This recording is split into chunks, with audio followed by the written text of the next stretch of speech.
गुरुर्ब्रह्मा गुरुर्विष्णु गुरुर्देवो महेश्वरः गुरोः साक्षात् परं ब्रह्म तस्मै श्री गुरवे नमः। नारायण नारायण नारायण नारायण। आज 18 अगस्त है। आज से लेकर 18, 19, 20, 21, 22, 23 6 दिन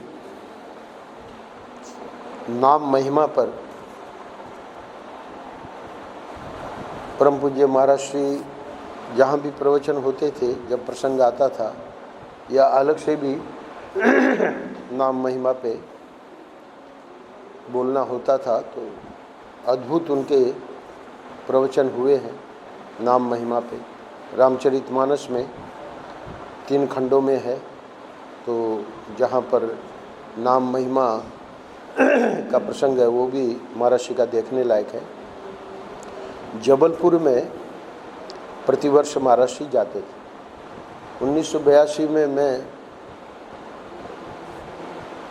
सेवा में महाराज के शिवरात्रि से ही स्वामी प्रभुदान जी ने कहा कि अब तुम हमारे साथ महाराज की सेवा में रहोगे, तो हमारा सौभाग्य का उदय हुआ।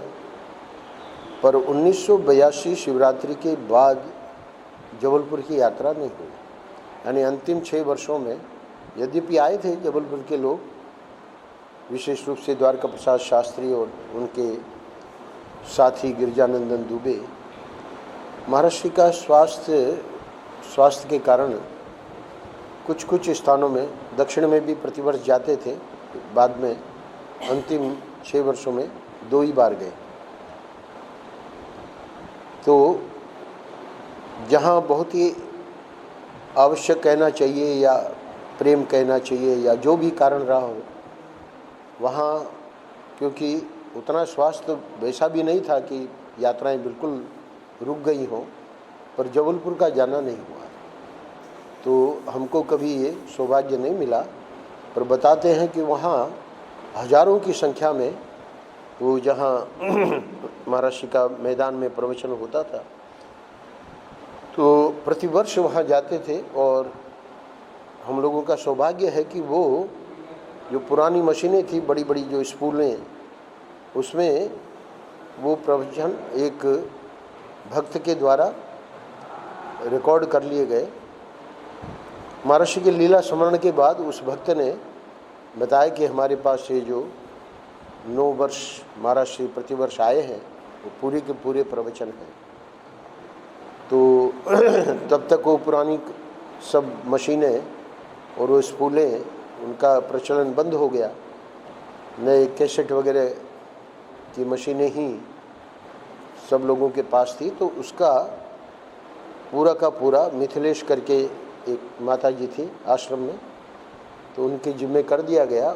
और सिर्फ जबलपुर का ही नहीं, महाराष्ट्र के जितने उस समय की वही मशीनें थी, बड़ी बड़ी स्पूल होती थी, तो सब उसने स्वयं भी सुनती थी और उसको कैसेट में, क्योंकि करना क्या है, बस वो मशीन चला दी, महाराष्ट्र का प्रवचन हो रहा है, सामने वो रख दिया। तो उसने कैसेट में बहुत बड़ी सेवा उसने की और वो प्रवचनों को कैसेट में ले लिया। तो जबलपुर के ये जो प्रवचन है करीब 90, यानी कि हर वर्ष समझो 10 दिन का हुआ होगा, तो 90 के करीब प्रवचन हर वर्ष जाते थे। तो किसी वर्ष नाम महिमा पर इतना अद्भुत बोले, तो सभी जबलपुर के प्रवचनों का तो वो ग्रंथ रूप में अभी नहीं हुआ। निशानंद जी महाराज का ये संकल्प था जन्म शताब्दी पे ये जबलपुर के प्रवचन लिख लिए जाएं, पर वो संभव नहीं था क्योंकि लिखने में काफ़ी समय लगता है। कुंती बहन ने कुछ प्रयास भी किया, पर ये जो नाम महिमा का जितना भी लिखा गया, उसमें से नाम महिमा पर जो बोले हैं, तो हम जब दक्षिण में थे तो यहाँ करीब, क्योंकि 7 साल हम दक्षिण में रहे, तो साध्वी कंचन ने पूरा का पूरा बहुत अच्छी तरह से संभाला और उसको बहुत आगे बढ़ाया। तो नाम महिमा की पुस्तक छप के आई हमारी, जो भी पुस्तक छपती थी हमारे पास भेज देते थे, तो हम अपना पढ़ते रहते थे और अपना वो काम था, सप्ताह में 1 पृष्ठ बनाना है। तो आप देखेंगे कि आज, कल, परसों और उसके आगे 3 दिन उसी पुस्तक में से आज का प्रसंग है, सगुण ईश्वर की भक्ति अनुग्रहकर्ता भगवान की प्रधानता से होती है। क्योंकि यहाँ पर ये जो शीर्षक दिया गया है, परम पूज्य महाराज जी नीचे से दूसरे पैराग्राफ में इस बात को बता रहे हैं, क्योंकि सगुण ईश्वर की तो भक्ति ही होती है। निर्गुण निराकार जो ईश्वर है उसके बारे में वेदांती लोग अपना विचार वगैरह और उसकी जो साधना है, श्रवण मनन निध्यासन, आचार्य जी का भी चल रहा है, हमारे शर्मा जी और इनके पुत्र जो अमेरिका से आए हैं, डॉक्टर नीलेश, तो और भी लोग अपने जो रुचि रखते हैं वेदांत में, वकील साहब वगैरह, करीब 30 के करीब लोग जब भी आते हैं आचार्य जी, वो लोग पहुंच ही जाते हैं। तो उनकी बात छोड़ दें, पर महर्षि कह रहे हैं कि सगुण ईश्वर की जो भक्ति है, भाई पहले तो सामान्य हमको, वो तो बहुत ऊंची बात है वेदांत की, और ऐसा नहीं है कि भाई वो 28-30 लोग बैठते हैं वो सब समझते हों, बट उनकी रुचि है, इसलिए ऐसा समझाने वाले महापुरुष कम होते हैं। तो जब आते हैं वृंदावन तो वो रुचि वाले लोग अवश्य वहाँ पहुँचेंगे। परंतु ये जो भक्ति है, इसमें एक जो ये बात कही जा रही है आज, वह कर्ता की प्रधानता से नहीं होती है, वह अनुग्रहकर्ता भगवान की प्रधानता से होती है। तो इसका अर्थ क्या हुआ कि ये अपने आप में एक बहुत बड़ा रहस्य है।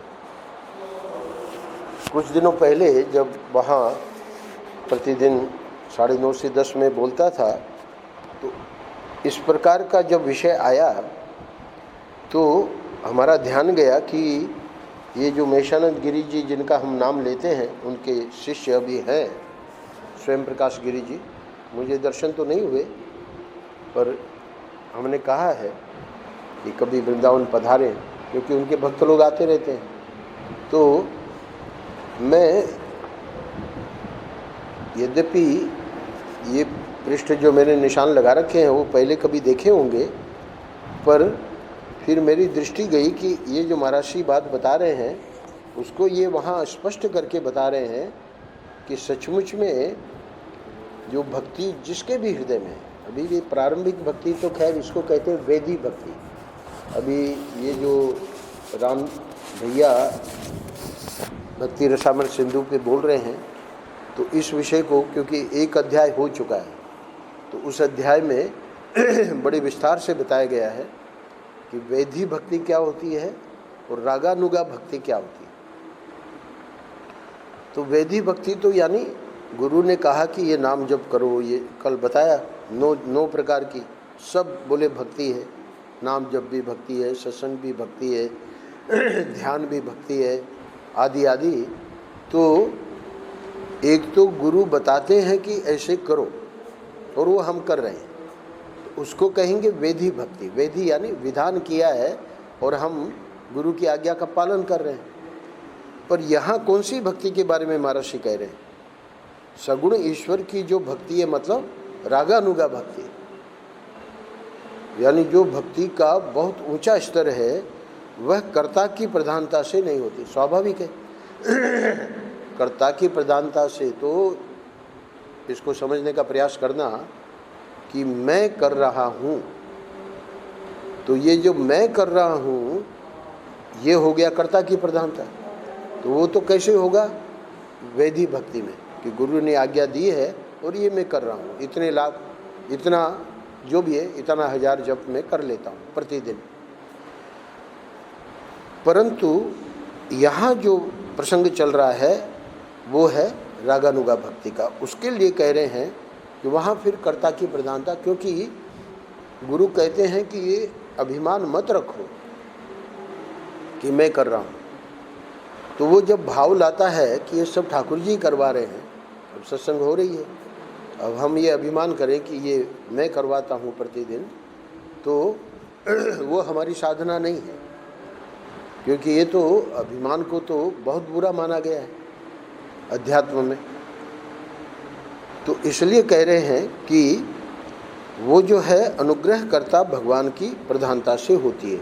तो थोड़ा सा मैं सुनाऊंगा। ये कह रहे हैं कि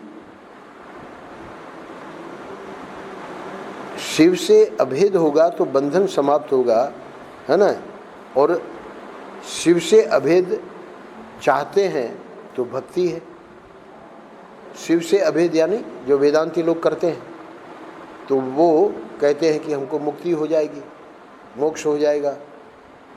वो कहते हैं बंधन का छुटकारा, मुमुक्षा आदि शब्द प्रयोग करते हैं। और भक्ति में क्या कहते हैं?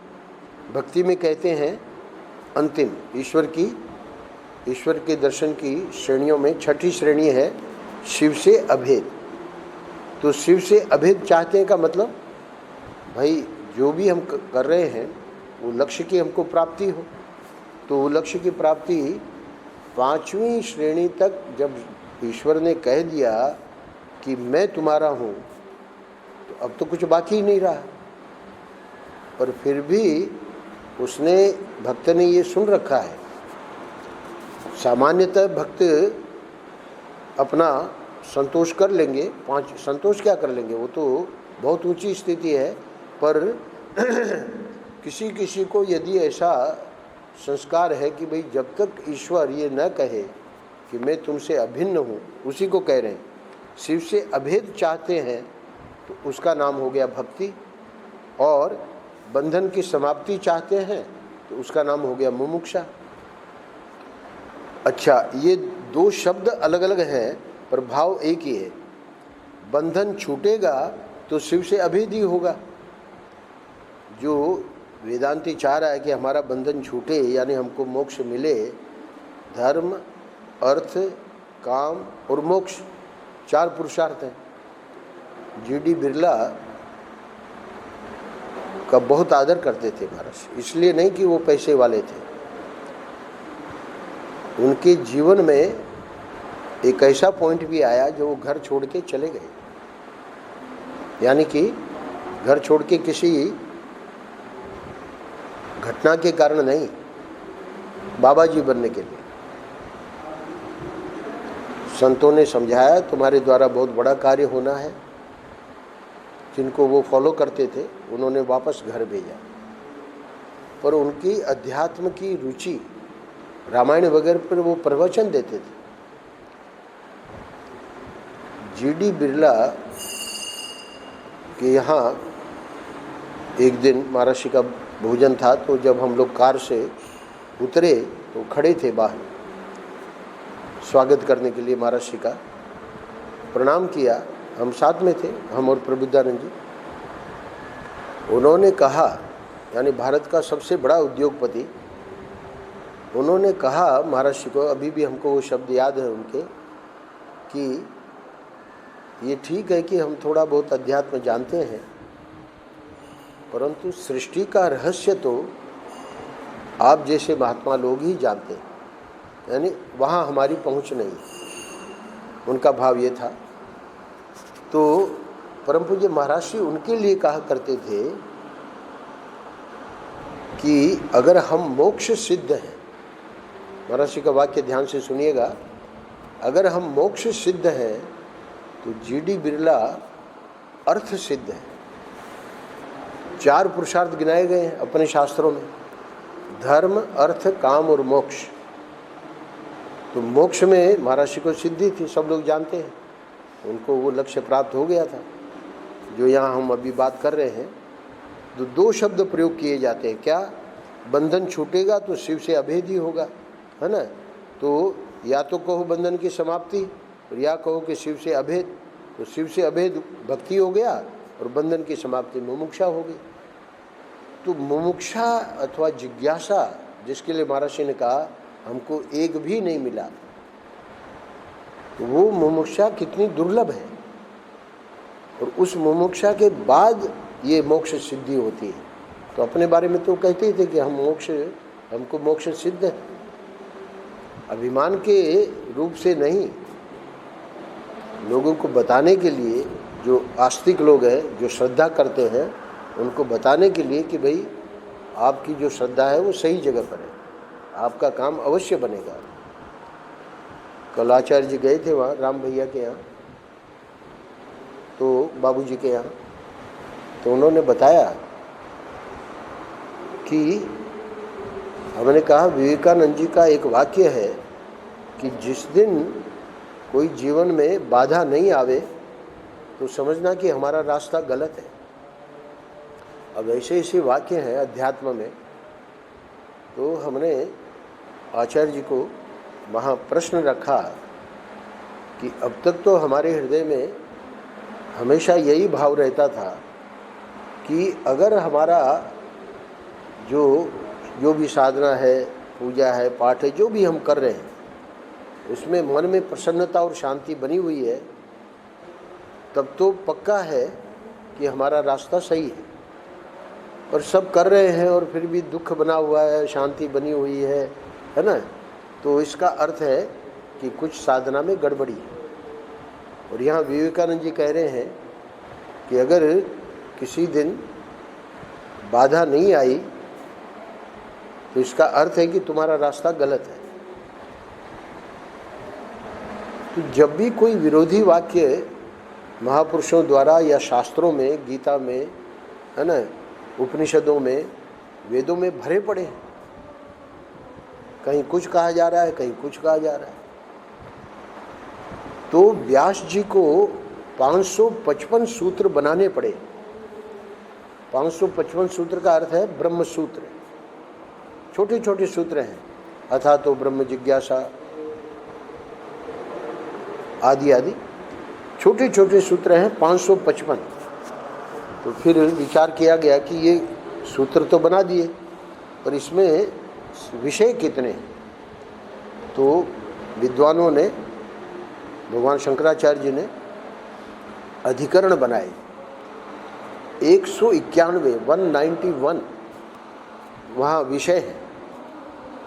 तो किसी विषय को लेकर 8 सूत्र हैं, किसी को लेकर 9 सूत्र हैं, किसी को लेकर 15 सूत्र हैं, किसी को लेकर 1 सूत्र है, किसी विषय को लेकर। अब उन्होंने तो बस इतना ही लिख दिया, अथा तो ब्रह्म जिज्ञासा। भगवान के अवतार हैं, और वेदों में जो ये विरोधी बातें आ रही हैं उनका समाधान करने के लिए उन्होंने ब्रह्म सूत्र लिखा। तो जैसे 6 दर्शन हैं अपने सनातन वैदिक धर्म में, आस्तिक दर्शन, नास्तिक दर्शनों की बात नहीं कर रहा हूँ, ये बौद्ध और जैन और ये सब जो हैं ये नास्तिक दर्शन है। चारवाक, बौद्धों में ही 4 भेद हो गए, तो वो 4 और एक चारवाक और एक जैन, इनको नास्तिक दर्शन गिनते हैं, उनकी बात नहीं कर रहा हूँ। आस्तिक दर्शनों में 6 दर्शन हैं, न्याय दर्शन, वैशेषिक दर्शन, योग दर्शन, सांख्य दर्शन, पूर्व मीमांसा जो कर्मकांड, हमारे कमल के जो गुरुजी, उनका भरा पड़ा है, इतने ग्रंथ हैं उनके पास कर्मकांड के। तो ये पूरा का पूरा पूर्व मीमांसा जैमिनी द्वारा एक दर्शन है, क्योंकि 80,000 मंत्र हैं वेदों के कर्मकांड को लेकर। उधर भक्ति के 16,000 हैं, तो देखो भक्ति की कितनी संप्रदाय और कितना क्या। ये तो मैं दर्शन बता रहा हूँ, संप्रदाय नहीं गिना रहा हूँ। तो अंतिम है उत्तर मीमांसा यानी वेदांत दर्शन। तो जैसे जैमिनी ने पूर्व मीमांसा दर्शन पे सूत्र लिखे, वैसे ही स्वयं बादरायण ऋषि यानी वेद व्यास जी ने वेदांत दर्शन क्या है, तो वो यही है। वेदों में जो विरोधाभास है, उस सब विरोधाभासों को जहाँ जहाँ था, यानी सिर्फ 4,000 मंत्र अपने ज्ञान के नहीं, पूरे 1,00,000 मंत्रों में जहाँ जहाँ श्रुति भगवती कहीं कुछ कह रही है, कहीं कुछ कह रही है। तो ये बात मैं क्यों सुना रहा हूँ कि 191 विषय वहाँ लिए हैं और वही वेदांत दर्शन है। उसका हम लोगों के लिए मतलब जब उसके गहराई में घुसेंगे तब पता लगेगा कि वेदांत क्या है। ये तो ऊपरी ऊपरी सुन लिया कि ब्रह्म सत्यम जगत मिथ्या, और बोल दिया, वो उससे कुछ नहीं बनना है। तो इसीलिए अभी श्वेता सूत्र उपनिषद पे बहुत सुंदर, इतना सुंदर प्रवचन कर रहे हैं। और ये भी बहुत खुशी की बात है कि उनका स्वाध्याय भी अब उसको भी YouTube में डाल रहे हैं। पहले तो हमको लगा 9:30 से 10 आधा घंटे का उनका, यानी सब लोग विश्व में सुन पाएंगे, पर पहली बार, क्योंकि ये तो हिंदी में बेचारे कभी बोले ही नहीं। आचार्य जी जो हैं, जब 4-5-6 वर्ष पहले यहाँ आए थे तो हमने उनको कहा कि आप कुछ ब्रह्म सूत्र पे, भूमिका पे बोलिए, मतलब प्रवचन में नहीं, हमारे लिए, अपने लिए। तो उसमें सच्चिदानंद जी भी बैठे थे महाराष्ट्र के उसमें कोठी में, तो बड़ा अच्छा लगा। हालांकि उनकी हिंदी उस समय उतनी अच्छी नहीं थी, पर अब बोलते बोलते इतना अभ्यास हो गया। पहले तो हमको शब्द देने पड़ते थे हिंदी के, अब तो देने नहीं पड़ते, धारा प्रवाह बोलते। तो कहने का अर्थ यह है कि वो वेदांत दर्शन उपनिषदों से ही, उसी में से आया है। तो यहाँ जब मैंने वो प्रश्न रखा आचार्य जी को कि भाई ये विरोधी बातें हैं, विवेकानंद जी कह रहे हैं कि जब तक बाधा नहीं आवे तब तक समझो कि हम गलत रास्ते पे। और अब तक हमारा संस्कार ये था कि अगर व्यक्ति मुंह लटकाए है, अशांति बनी हुई है ना, तो इसका मतलब वो गलत मार्ग पे। बहुत बढ़िया समाधान किया उन्होंने बताया कि यही तो इसकी सुंदरता है। विवेकानंद जी जो कह रहे हैं, ठाकुर जी कुछ न कुछ बाधा भेजेंगे, पर हमको वो कला आई है कि नहीं कि जिससे हम उस बाधा की उपेक्षा कर सकें। ध्यान देना, यानी हमारा लक्ष्य जब है, परम पूज्य महाराज जी कहते थे, उससे और सरल हो जाता है। पहले भी मैंने सुनाया कि 10 दिन में मैं हरिद्वार पहुंच जाऊंगा। एक कुत्ते ने इस प्रकार सोचा, वृंदावन से निकला। अब निकला क्या, अगले गांव में ही उसके बिरादरी के लोग टूट पड़े उसके ऊपर। उसने तो सोचा कि मुझे हरिद्वार जाना है, तो ऐसे कथा के रूप में सुनाते थे। तो उसने क्या किया, पूंछ दबाई और क्या करता हुआ, यानी कि सरेंडर कर दिया। दौड़ा तो दौड़ने से उसकी यात्रा धीरे धीरे जैसे जैसे आगे बढ़ा तो हर जगह दौड़ना पड़ा पूंछ दबा के। तो जो 10 दिन में यात्रा होनी थी वो 5 दिन में ही हो गई। तो ये बाधाएं जो हैं उसकी जब तक उपेक्षा नहीं करेंगे, तो यहाँ अपने प्रसंग में क्या है कि बात एक ही कही जा रही है। वेदांत में कहेंगे कि बंधन छूटेगा और यहाँ कहेंगे भक्ति शिव से अभेदी होगा। तो केवल कहने के ढंग में अंतर है। अच्छा, फिर एक बहुत, अभी जो हमारा प्रसंग है जिसके कारण मैं ये सुना रहा हूँ उसको ध्यान से सुनिएगा। मुमुक्षा पर अधिक जोर क्यों देते हैं? भाई जिज्ञासा होनी चाहिए, है ना, बंधन से छूटने का प्रयत्न करो, तो उसका कारण बताते हैं। वह इसलिए कि बंधन सबको प्रत्यक्ष है, यानी उसका हम दुख का अनुभव कर रहे हैं। अतः इससे छूटना चाहना कुछ सहज है, यानी प्रवृत्ति तो वैसे भी नहीं होती है। महर्षि कहते थे, सो धक्का खाए तमाशा घुस के देखे।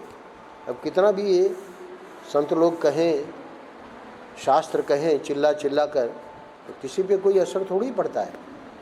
तो इसलिए कहते हैं कि छूटना चाहना कुछ सहज है। सहज तो कुछ भी नहीं है, पर कंपैरेटिवली कुछ सहज है बंधन से छूटना। पर ये जो भक्ति है वो कितनी दुर्लभ है उसको बताने जा रहे हैं। प्रेम तो, बहुत ध्यान से सुनिएगा, प्रेम तो लोक में ही प्राय दुर्लभ है। तो जिन शिव की निकटता को प्रेम लोक में दुर्लभ है, क्यों कहा कि जितना प्रेम हम देख रहे हैं, सचमुच में उसकी गहराई में जाएंगे तो समझ में आएगा कि सिवाय स्वार्थ के और कुछ नहीं। और वो तो बुद्धिमान व्यक्ति ही उसको समझ सकेगा, है ना। तो प्रेम जो है, प्रेम यानी विशुद्ध प्रेम। जैसे गुरु शिष्य को प्रेम करता है, ईश्वर कोटि के संत कोई अपेक्षा नहीं, रिटर्न में वो कुछ करे हमारे लिए, कुछ नहीं। ईश्वर का प्रेम भक्त के प्रति और सद्गुरु का प्रेम। ईश्वर कोटि के सद्गुरु संत गली गली में नहीं है, करोड़ों में कोई एक आध होता है। उनका जो प्रेम है, सुहृद, सुहृदम सर्वभूताना, 5वें अध्याय में भगवान ने कहा कि मैं सुहृद हूँ।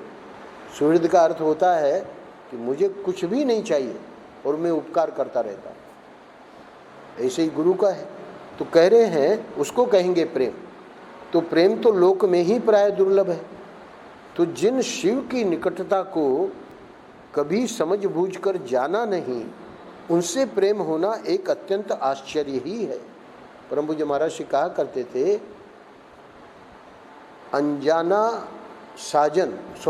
अनमिला साजन और अनजाना मार्ग।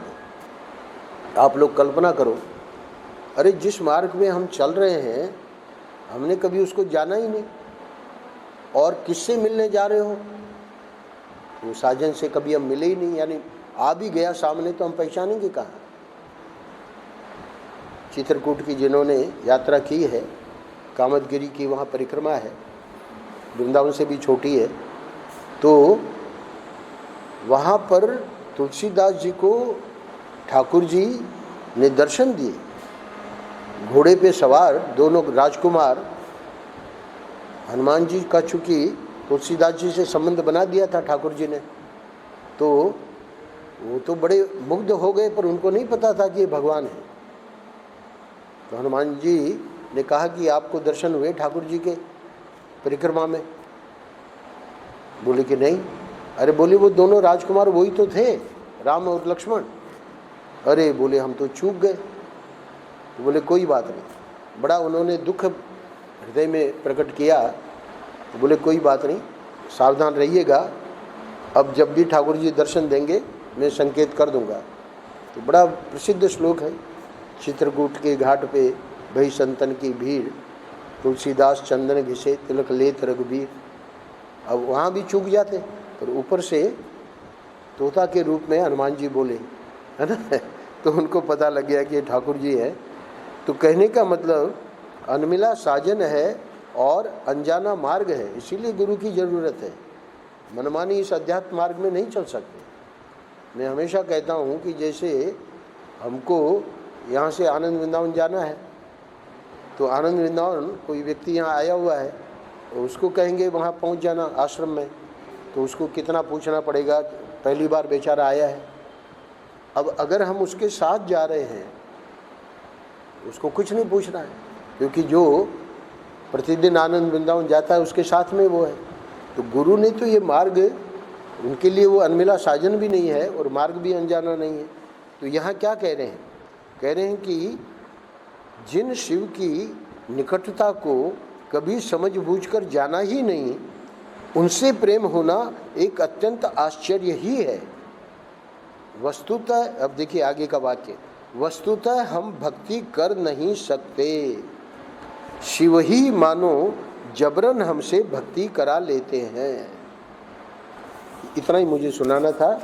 ये महाराज जी जो कह रहे हैं, आज का जो शीर्षक है कि सगुण ईश्वर की भक्ति अनुग्रह करता भगवान की प्रधानता से होती है ना।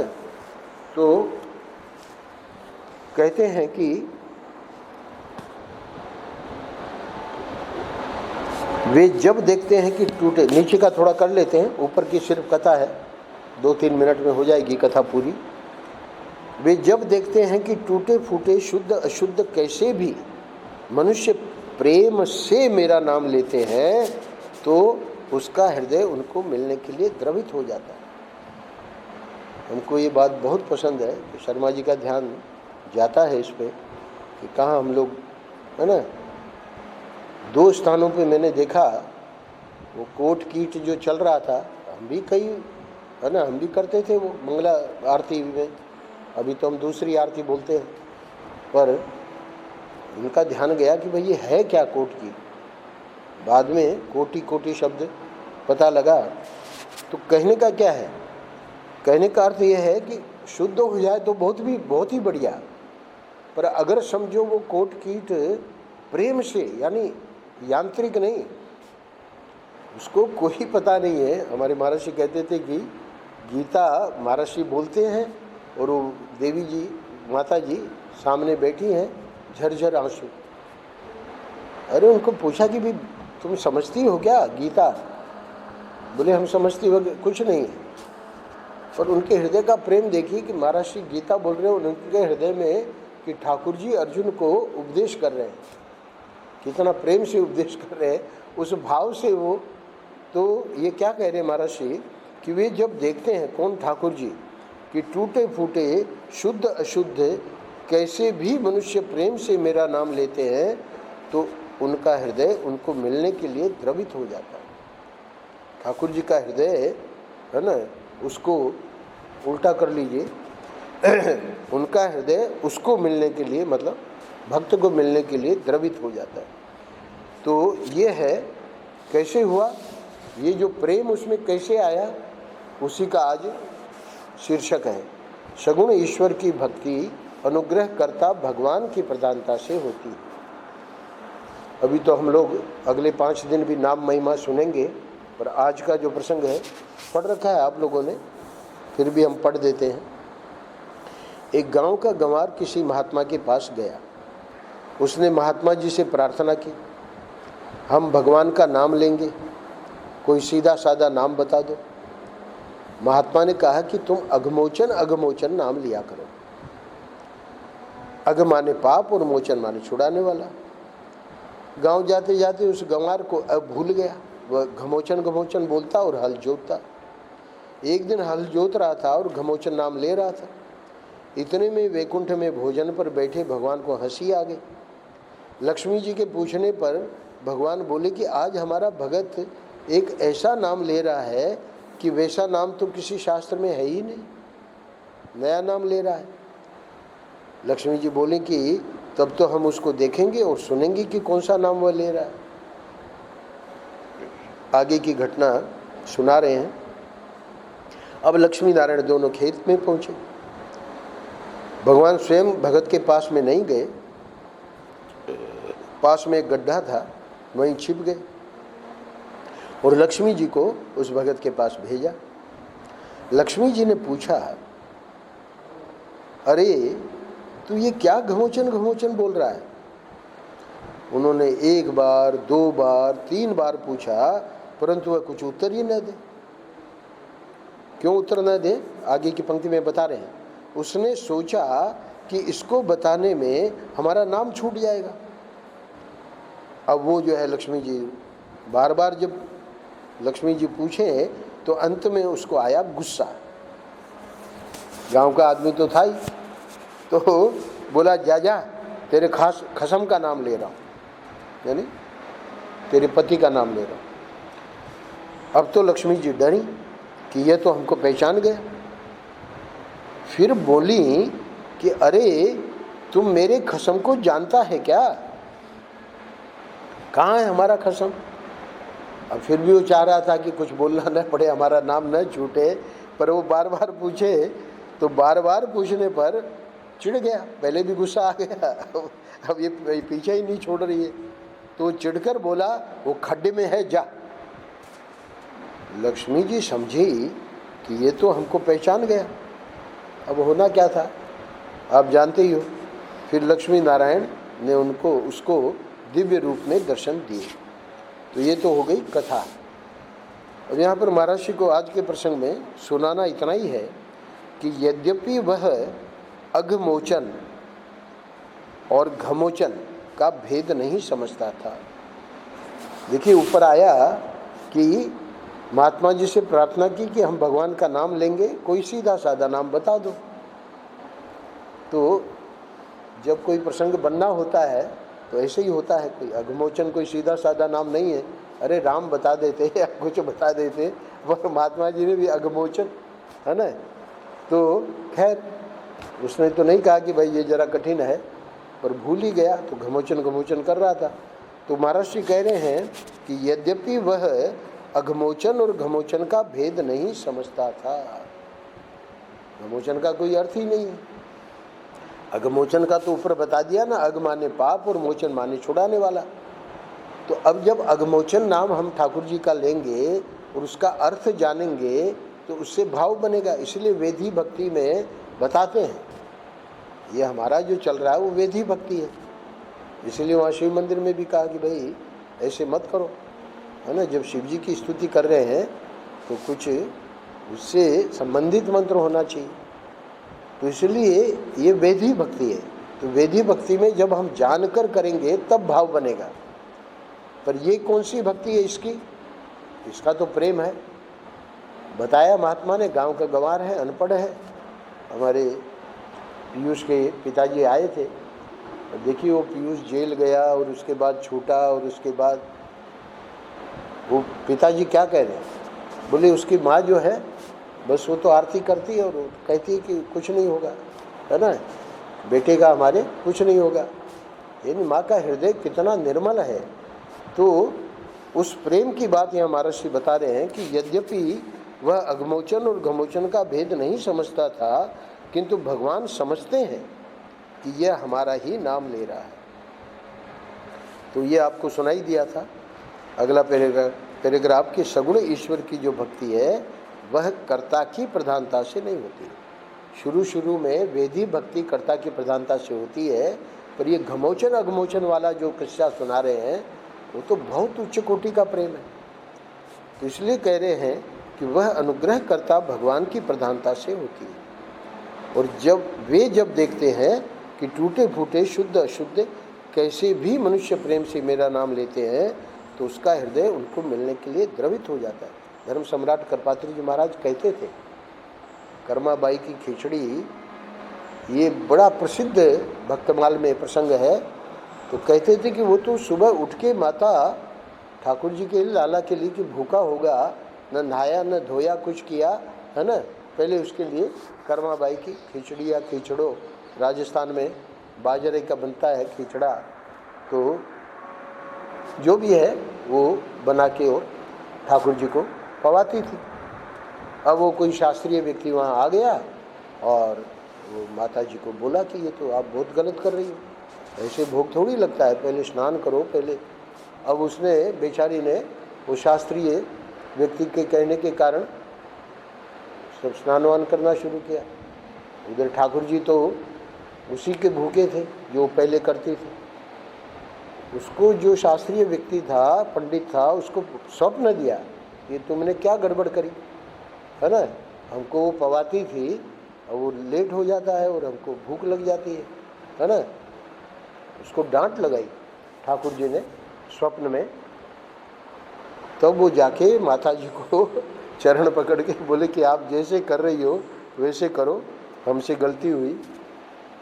तो ठाकुर जी को तो प्रेम के भूखे हैं। वे जब देखते हैं कि टूटे फूटे शुद्ध अशुद्ध कैसे भी मनुष्य प्रेम से मेरा नाम लेते हैं या प्रेम से मेरी सेवा करते हैं, इस प्रसंग में करपात्री जी महाराज बता रहे हैं, तो उसका हृदय उनको मिलने के लिए द्रवित हो जाता है। अब देखिए उनसे नहीं रहा गया, पंडित तो बता गया माता जी को, पर उनसे नहीं रहा गया। उसको पंडित को स्वप्न में कहा कि ये तुमने क्या, हजरत मूसा का हम पढ़ेंगे आगे आवेगा, है ना, गडरिया जो है खुदा का, अब वहाँ उनके यहाँ तो निराकार होता है ईश्वर। बोले ये क्या तू अपराध कर रहा है, कथा आप सब लोगों ने सुन रखी है। तो हमारे कहने का अभिप्राय यह है, महर्षि कह रहे हैं कि आप भगवान का नाम लेवे, आपको सिर्फ इतना मालूम हो कि यह भगवान का नाम है। अच्छा, नाम का स्वरूप क्या है, इसके साथ इस बात का कोई संबंध नहीं है। नारायण नारायण नारायण नारायण। श्री राम जय जय राम, श्री राम जय जय